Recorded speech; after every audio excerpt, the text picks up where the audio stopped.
بسم الله الرحمن الرحيم. الحمد لله رب العالمين، والصلاة والسلام على أشرف الأنبياء والمرسلين نبينا محمد وعلى آله وصحبه أجمعين. أما بعد. السلام عليكم ورحمة الله وبركاته. Hürmetlik ustazlar ve qarindoshlar, bugungi dersimiz muvaffaqiyat qozong'uvchilarning sifatlari to'g'risidagi ikkinchi dars. Biz o'tgangi darsimizda Alloh subhanahu va taolo Qur'oni Karim, ya'ni Baqara surasining 5ida utuq qozong'uvchi, muvaffaqiyat qozong'uvchilarning sifatlarini bayon qilgan. Biz oyatni boshdan boshlaymiz. Allah subhanahu va taolo Baqara surasini Alif Lam Mim, ya'ni alif, lam, mimdan iborat bu 3 harf bilan boshladi. Bu 3 harfninki qaysi ma'noni bildiradiganligi to'g'risida ulamolar orasida nurg'un farqli qarashlar bo'ldi. Bu 3 harfdan nimani maqsad qilganligini Alloh subhanahu va taolo eng yaxshi bilguchidir. Ba'zi kishilar bu alifdan Alloh murod, mimdan Muhammad alayhissalom murod, Alloh subhanahu va taolo Muhammad alayhissalomni payg'ambar qilib avatdi deb manda bir tushuncha berganlarmi bor? To'g'ri bo'lmasimi? Ba'zilar lamdan Alloh mushriklarga malomat qildi, mimdan Alloh mushriklarni dushman tutdi, ularni jazoladi deb manda ma'nolarni chiqargan. Bumi to'g'ri bo'lmagan qarashlar. Ya'ni bu dalil yo'q, ya'ni o'z oldiga ifodalagan ifodalashlar. Ba'zilar deydi alif, lam, mim. Agar bu 3 harf bir yerga kelsa, jo'g'lansa foydali so'zga o'zgaradi degan. Bu Ibn Abbas radhiyallohu anhuninki degan so'zi.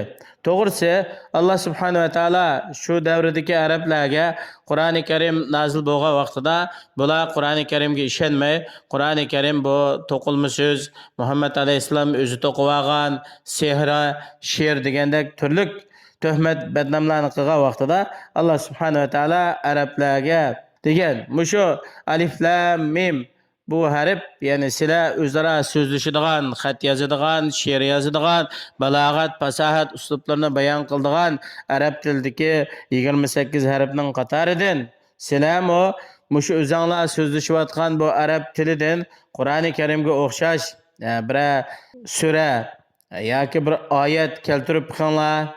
Qur'oni Karimninki prinsipi, Qur'oni Karimninki tartib, rad shakldagi bir narsa paydo qilib qolinglar deb bularga bir do'yil e'lon qilgan. Bu mo'jizani nozil qilgan Alloh hammadan fakto.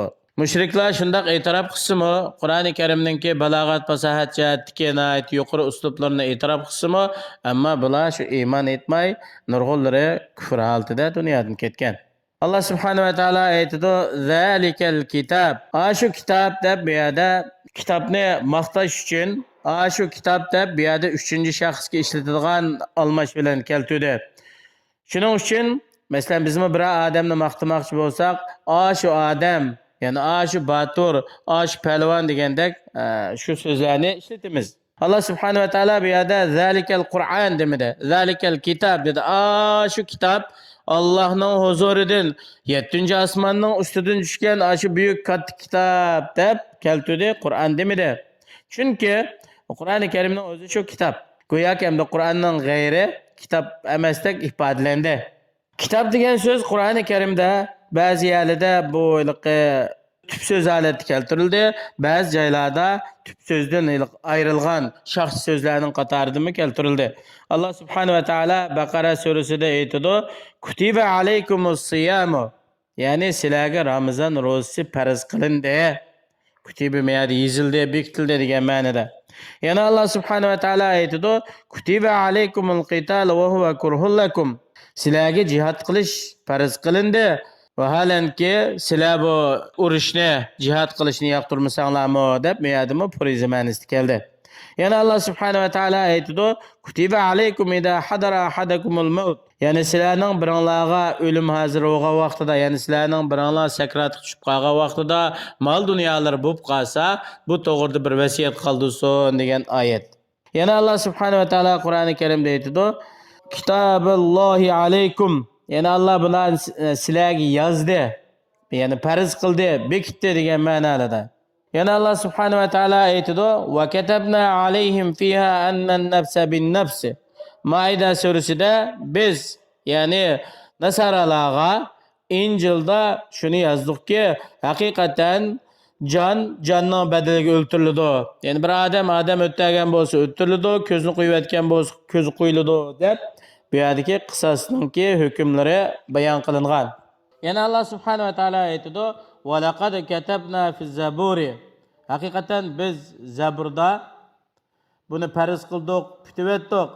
İnnal arda yarituha li ibadiyas salihin dedi. Hakikaten biz zeminni yoki Alloh subhanahu va taolo zeminni o'ziniki solih bandalarga meros qilib berdi. Yana Alloh subhanahu va taolo aytadi: "Walaula kitabun minallohi sabaq." Yani Alloh subhanahu va taolodan ilgari lavhul mahfuzda yozilgan bir kitob bo'lmagan bo'lsa, sizlar asrlardan pidi olganlikqa jazolantinglar. Anfal surasi. Yana Alloh subhanahu va taolo aytadi: Sulaymon alayhissalomninki Bilqizga yozgan bir xati to'g'risidagi voqelikda qolat ya ayyuhal malau inni ulqiya ilayya kitabun karim.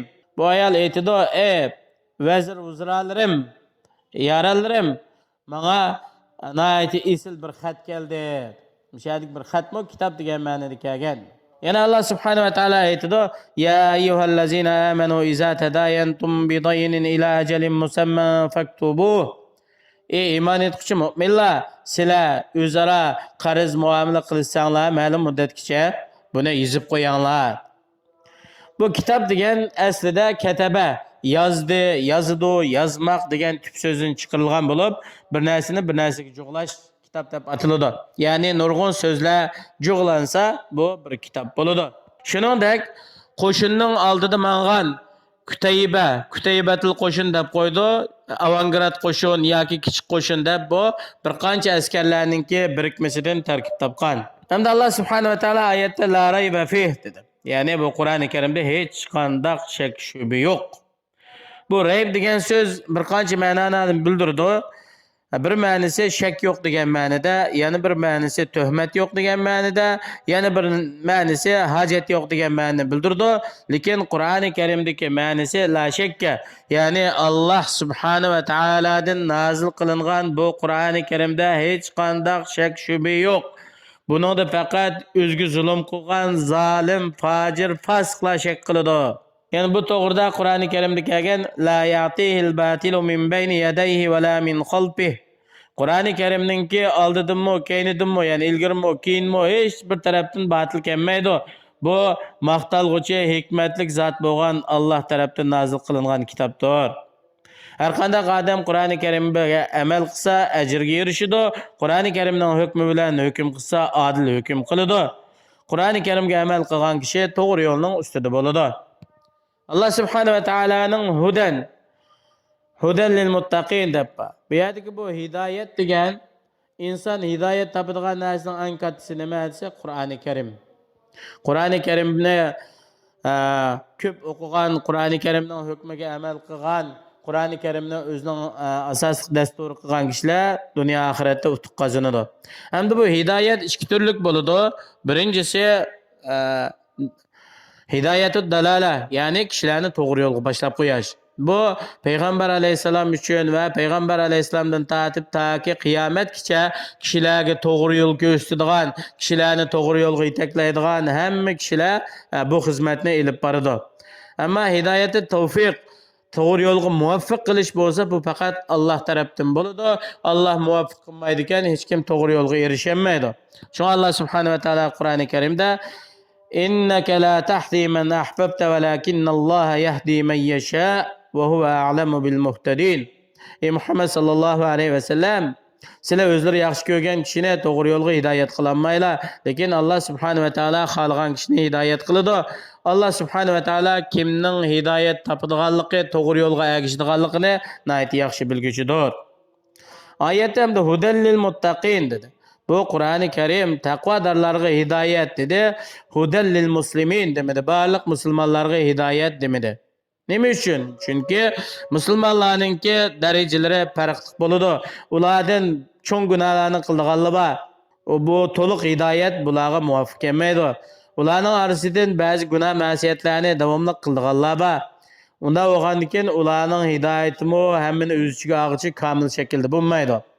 Bu yerda taqvodorlar degan ular hidoyat topadigan kishilarninki eng kattasi Qur'oni Karim bilan. Bular Qur'oni Karimni o'zlariga mujassamlashtirgan, Qur'oni Karimning buyruqlariga amal qilgan, Qur'oni Karimning cheklamlaridan yongan, Qur'oni Karimning hukmlariga iymon etgan va Qur'oni Karimdagi mutashabih oyat sifat ma'nosi bilinmaydigan oyatlarni bir Allohga topshirgan. Taqvolik degan Allah tarafdan bo'lgan nur bilan Allohdan qo'rqish, Allohning rahmatini umid qilish, Allohdan bo'lgan bir nur bilan yaxshi amallarni qilish, Allohdan savob umid qilish va Allohdan kelgan bir nur bilan nachar eski ishlardan saqlanish, Allohning azobidan qo'rqish. Ba'zi kishilar taqvolik degan buyurilgan ishlarni qilish, cheklangan ishlarni tark qilish, ilohiy vahiy, Qur'on hadisning xabarlariga ishonish deb tushundirgan. Ba'zilar taqvolik degan toat ibodatlarni qilish, gunoh ma'siyatlarni tark qilish deb tushundirgan. Ali radhiyallohu anhu taqvolikni tushundirib, taqvolik degan hammadan buyuk katta bo'lgan Allohdan qo'rqish, Alloh nozil qilgan Qur'oni Karimning hukmi bilan amal qilish, Alloh ato qilgan oz narsaga rozi bo'lish va dunyodan ketadigan, ya'ni o'limga tayyorlik qilishdan iborat. Ibn Mas'ud radhiyallohu anhu taqvolikni tushundirib, taqvolik degan sening Allohni unutib qolmasdan doim Allohni eslab turishing, Allohga doim itoat qilib osiylik qilmasliging, Allohning ne'matlariga shukr etib tuzkorlik qilmasliging bu taqvolikdir. Yana ba'zi ulamolar taqvolik degan siz o'zingiz bilan Allohning azobining orasiga shu azobdan saqlab qoladigan bir narsani qilsangiz bu taqvolik bo'ladi degan. Umar ibn Xattob radhiyallohu anhu Ubay ibn Ka'b radhiyallohu anhu degan "Menga bir taqvolikni sifatligin" debdi. Ubay ibn Ka'b radhiyallohu anhu aytdi, "Sizlar bir xo'xiliq, sho'xiliq, tikanlik yo'lda mangpaqqanmi?" debdi. "Ha" dedi. "Bu yo'lni qanday manglar?" degan vaqtida "Nayt ehtiyot bilan avaylab desab shunda mangman" degan vaqtida taqvolikmi shundoq bo'ladi. İnson ehtiyot bilan Allohning buyrug'ini to'liq o'rindab, cheklamalardan to'liq yongan vaqtida taqvolikka erishgili bo'ladi. Alloh subhanahu va taolo har birimizni haqiqiy Allohdan qo'rqadigan, Allohning buyruqlarini ijro qiladigan, cheklamalardan yonadigan haqiqiy taqvodorlardan qilsin. Alloh subhanahu va taolo hayotimizni Qur'oni Karimning nuri bilan nurlantirsin. Basorat ko'zlarimizni Qur'oni Karimning nuri bilan ochsin. Qur'oni Karimning hukmiga amal qilishga va qiyomat kuni Allohning roziligiga erishishga, payg'ambar alayhisolamning shafoatiga noil bo'lishga Alloh subhanahu va taolo hammalarni muyassar qilsin. Assalomu alaykum va rahmatullohi va barakatuh.